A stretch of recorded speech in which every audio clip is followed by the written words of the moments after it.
Bonjour à tous! Aujourd'hui on se retrouve pour le dernier tuto de la collab sur ma chaîne, et oui déjà, mais j'ai décidé de finir en beauté avec ce petit camé qui contient plein de plantes grasses et qui est monté en collier. Comme d'habitude, je précise que tous les apprêts viennent de la boutique Ellie Klein Wonderland et tous les liens pour les retrouver sur le site sont bien sûr en barre d'infos. J'espère vraiment que la vidéo vous plaira et je vous laisse avec la suite. Pour commencer, je vous conseille de chercher une image de plante pour vous inspirer. Donc j'ai juste tapé image de plante grasse sur Google et j'ai pris l'image qui me plaisait le plus. Pour réaliser cette création, j'ai choisi d'utiliser ce support camé, mais vous pouvez prendre le support que vous voulez. Tout d'abord, on vient mettre un petit peu de fimo liquide au fond qu'on étale au doigt, ça va permettre de coller la terre par la suite.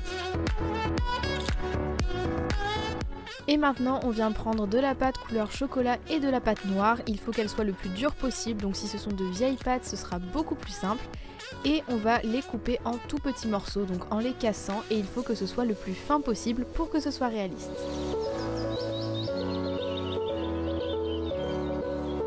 On va maintenant disposer tout ça dans le support, donc je ramasse tout simplement les petits copeaux avec une lame et on va les répartir pour éviter qu'on ne voit le support.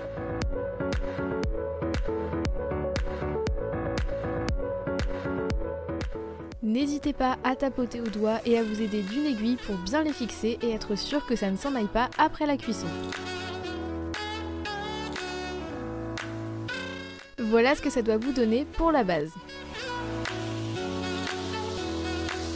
On va maintenant réaliser des petits cailloux, donc pour ça j'utilise une couleur effet pierre de chez Cernit que je mélange à un tout petit peu de noir pour la rendre plus foncée et créer des marbrures.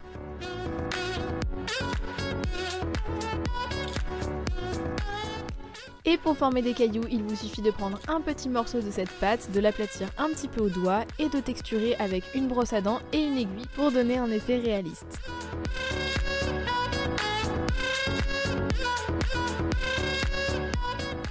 Et voilà ce que ça donne une fois qu'on a fini la texture. Pour les plantes, vous pouvez vraiment prendre les couleurs que vous voulez, mais ici vous voyez celles que j'ai utilisées. Pour la première, j'ai décidé de faire une sorte de plante grasse et pour ça j'ai utilisé ce mélange de bleu que je suis venue rouler pour en faire un colombin. On vient ensuite couper des tranches pour avoir des morceaux égaux pour pouvoir faire toutes les feuilles. Le fait de faire un mélange de couleurs donnera plein de petites nervures sur les feuilles et je trouve que ça fait un effet super réaliste. On va maintenant former chaque petite tranche en forme de triangle, tout simplement en le pinçant entre les doigts. On va maintenant assembler les différentes feuilles pour former la plante et pour ça je vous conseille d'utiliser une aiguille tout simplement pour le faire autour, ce sera beaucoup plus simple et bien sûr après on la retire.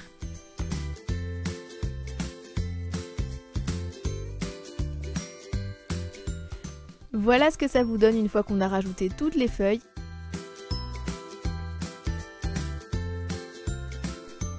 On va pouvoir la disposer sur le support. Je précise que là je voulais commencer à la base par la plante et au final j'ai mis d'abord les cailloux, vous faites dans l'ordre que vous préférez.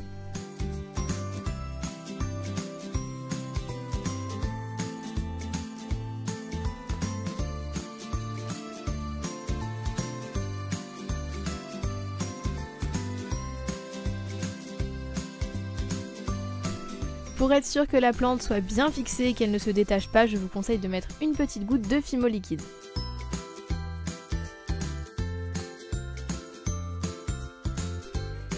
J'ai ensuite rajouté un cœur à la fleur, mais vous n'êtes pas du tout obligé de le mettre. Pour la deuxième plante, on fait simplement plein de petits colombins rose pastel et on va ensuite les assembler sur le support.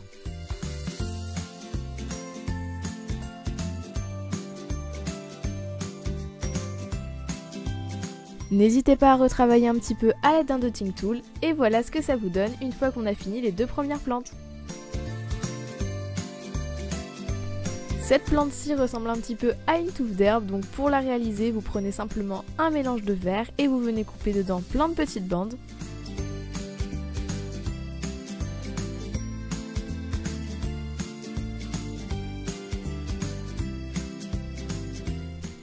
Vous en disposez ensuite sur un étage sur le support, donc pour faire la base de la plante.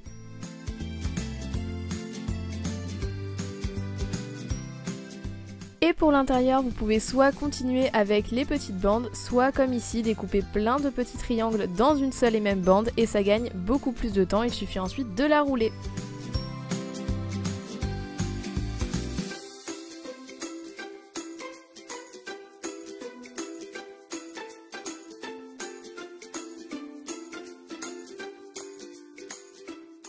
Pour finir, vous venez placer le cœur de la plante sur le support et vous n'avez plus qu'à arranger tous les petits brins d'herbe avec une aiguille.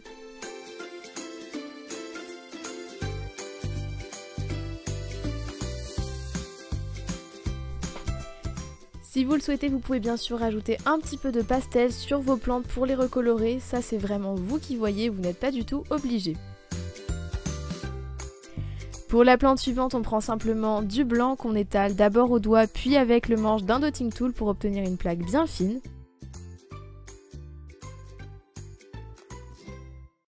Vous pouvez ensuite la replier en deux pour obtenir une bande un peu moins large.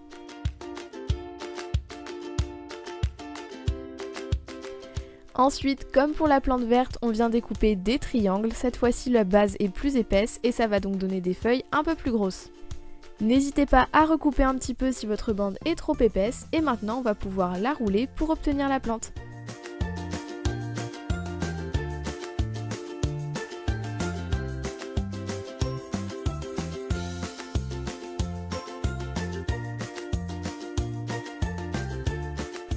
On vient ensuite la placer sur le support. Et si vous le souhaitez, vous pouvez rajouter une petite boule de pâte au centre pour former le cœur. Voilà à quoi ça ressemble pour l'instant. Et maintenant, on va réaliser des petites fleurs pour agrémenter autour des plantes. Pour les premières, vous prenez simplement des petites boules de pâte égales, vous venez les rouler entre vos doigts. Et ensuite, à l'aide d'une lame, vous venez tracer une croix sur le dessus pour marquer les pétales. Avec un dotting tool, vous venez creuser dans chaque quartier de la fleur et ça va permettre de faire des petits pétales bien écartés.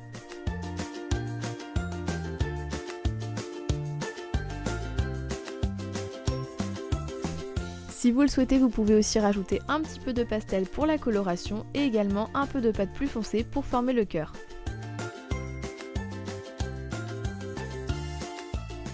Voilà à quoi ça ressemble une fois que c'est terminé et maintenant vous pouvez en faire plusieurs et les disposer sur votre support.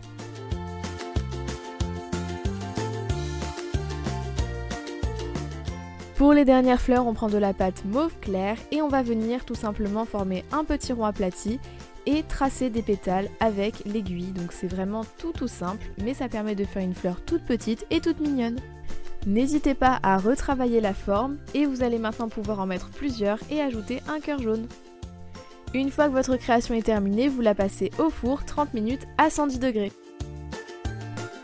Une fois qu'elle est cuite et refroidie, on va maintenant pouvoir passer au montage et je vais vous montrer comment réaliser un collier. On commence par fixer deux connecteurs filigranes sur le support. Pour ça, on utilise des ados 4 mm.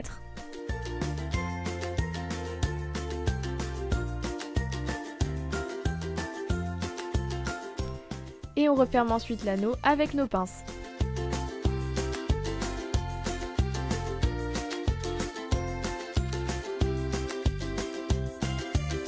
Voilà ce que vous devez obtenir. On va maintenant monter une perle sur une tige à œil. Je précise que je voulais rajouter des petites coupelles sur les perles et comme j'ai oublié, je les refais après. Et pour créer un anneau, il vous suffit de couper l'excédent de clous à œil. Ensuite, vous pliez légèrement le haut avec une pince et vous n'avez plus qu'à rouler pour faire une boucle.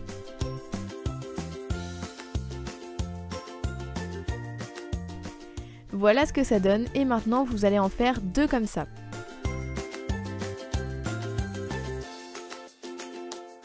On fixe ensuite une perle de chaque côté du collier. Et de l'autre côté des perles, on rajoute un deuxième connecteur qui est un peu plus petit que le premier. Maintenant qu'on a formé la base du collier, on va pouvoir ajouter la chaîne. Donc j'utilise une chaîne striée que je trouve juste trop belle. Et il suffit d'en couper deux longueurs égales. On utilise ensuite un anneau, toujours un anneau 4 mm, pour assembler la chaîne à la base du collier.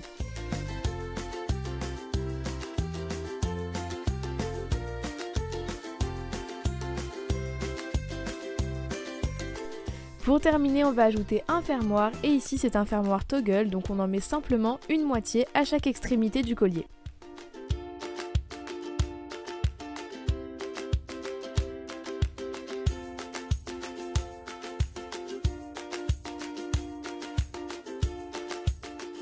Et pour fermer votre collier, il vous suffit de passer la petite tige dans l'anneau et ça va tout simplement bloquer la chaîne.